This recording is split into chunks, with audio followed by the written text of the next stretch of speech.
അക്ഷരമുറ്റങ്ങൾ ഉണർന്നു. പ്രവേശനോത്സവം ജില്ലാതല ഉദ്ഘാടനം മന്ത്രി അഡ്വക്കേറ്റ് ഒ.ജെ. ജനീഷ് നിർവഹിച്ചു. വേനലവധി കഴിഞ്ഞ് സ്കൂൾ മണികൾ വീണ്ടും മുഴങ്ങി. അക്ഷരമുറ്റങ്ങൾ പുത്തൻ പ്രതീക്ഷകളോടെ ഉണർന്നു. സ്കൂൾ പ്രവേശനോത്സവത്തിന്റെ ജില്ലാതല ഉദ്ഘാടനം മാള കോട്ടയ്ക്കൽ SCGHSSൽ യുവജനക്ഷേമ കായിക വകുപ്പ് മന്ത്രി അഡ്വക്കേറ്റ് ഒ.ജെ. ജനീഷ് നിർവഹിച്ചു. മാർക്കിന്റെ പേരിൽ വിദ്യാർത്ഥികളെ താരതമ്യം ചെയ്യുന്ന പ്രവണത രക്ഷിതാക്കൾ അവസാനിപ്പിക്കണമെന്ന് മന്ത്രി പറഞ്ഞു. ഏറ്റവും കൂടുതൽ മാർക്ക് വാങ്ങുന്ന കുട്ടി മികച്ച മകനോ മികച്ച പൗരനോ ആകണമെന്നില്ല. പഠനത്തിന്റെ പേരിൽ വിലയിരുത്തപ്പെടുന്നത് കാരണം വലിയ സമ്മർദ്ദമാണ് കുട്ടികൾക്ക് മേൽ അടിച്ചേൽപ്പിക്കപ്പെടുന്നത്. പോരായ്മകളുള്ള വിദ്യാർത്ഥികളെ മുന്നോട്ട് കൊണ്ടുവരാൻ പ്രത്യേക ശ്രദ്ധ നൽകണമെന്ന് മന്ത്രി പറഞ്ഞു. പ്രവേശനോത്സവത്തിന്റെ പ്രതീകമായി 1ാം ക്ലാസ്സിൽ പ്രവേശനം നേടിയ KS നൂർ സമാൻ എന്ന വിദ്യാർത്ഥിക്ക് മന്ത്രി ഹരിശ്രീ കുറിച്ച് അക്ഷര വെളിച്ചം പകർന്നു. വിദ്യാർത്ഥികൾക്കുള്ള പഠന കിറ്റ് വിതരണത്തിന്റെ ഉദ്ഘാടനം 1ാം ക്ലാസ് വിദ്യാർത്ഥി PD ഡെൽവിന് നൽകി നിർവഹിച്ചു. പുതിയ അധ്യയന വർഷത്തോടനുബന്ധിച്ച് വിദ്യാലയങ്ങളെ കേന്ദ്രീകരിച്ച് ലഹരി മാഫിയയെ തടയാൻ സംസ്ഥാന പോലീസ് ആരംഭിച്ച anti drug campaign Toofan the narco ഹണ്ടിന്റെ ജില്ലാതല ഉദ്ഘാടനവും മന്ത്രി നിർവഹിച്ചു.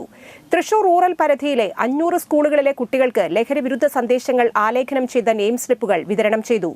SCGHSSന്റെ സുവർണ ജൂബിലി ആഘോഷത്തോടനുബന്ധിച്ച് തയ്യാറാക്കിയ സ്മരണിക മന്ത്രി ഒ.ജെ. ജനീഷ് പ്രകാശനം ചെയ്തു. സ്കൂളിന്റെ പ്രഥമ ഹെഡ്മിസ്ട്രസായ C. ജാനറ്റിനെ ചടങ്ങിൽ ആദരിച്ചു. 10ാം ക്ലാസ്സിൽ ഏറ്റവും കൂടുതൽ A+ നേടിയ സ്കൂളിനുള്ള ബ്ലോക്ക് പഞ്ചായത്തിന്റെ ആദരം പ്രധാന അധ്യാപിക ഗ്രേസ് മരിയ ഏറ്റുവാങ്ങി. +2 പരീക്ഷയിൽ ബയോസയൻസ് വിഭാഗത്തിൽ 1200-ൽ 1200 മാർക്കും വാങ്ങിയ KM അസമിനെയും പരിപാടിയിൽ ആദരിച്ചു. ജില്ലാ പഞ്ചായത്ത് പ്രസിഡന്റ് മേരി തോമസ് അധ്യക്ഷത വഹിച്ചു. SSK DPO KB ബ്രിജി പദ്ധതി വിശദീകരണം നടത്തി. മാള ബ്ലോക്ക് പഞ്ചായത്ത് പ്രസിഡന്റ് സുഭാഷിണി രാജീവ്, ഗ്രാമപഞ്ചായത്ത് president PK Radhakrishnan, Annamanada panchayat president Sunitha Sajeevan, Kuzhur panchayat president Silvy Xavier, Poyya panchayat president Ouseppachan Jose, Aloor panchayat president Rosily Francis, ജില്ലാ പഞ്ചായത്ത് അംഗങ്ങളായ സാജൻ കൊടിയൻ, കാവ്യ രഞ്ജിത്ത്, വിദ്യാഭ്യാസ ഉപഡയറക്ടർ Rohith Nandakumar, school principal sister Annette CMC, ജനപ്രതിനിധികൾ, വിദ്യാഭ്യാസ വകുപ്പ് ഉദ്യോഗസ്ഥർ എന്നിവർ പങ്കെടുത്തു. 226 സർക്കാർ സ്കൂളുകളും 664 എയ്ഡഡ് സ്കൂളുകളും 77 അൺഎയ്ഡഡ് സ്കൂളുകളും അടക്കം ജില്ലയിലെ 1007 സ്കൂളുകളിലാണ് വിപുലമായ രീതിയിൽ പ്രവേശനോത്സവം സംഘടിപ്പിച്ചത്.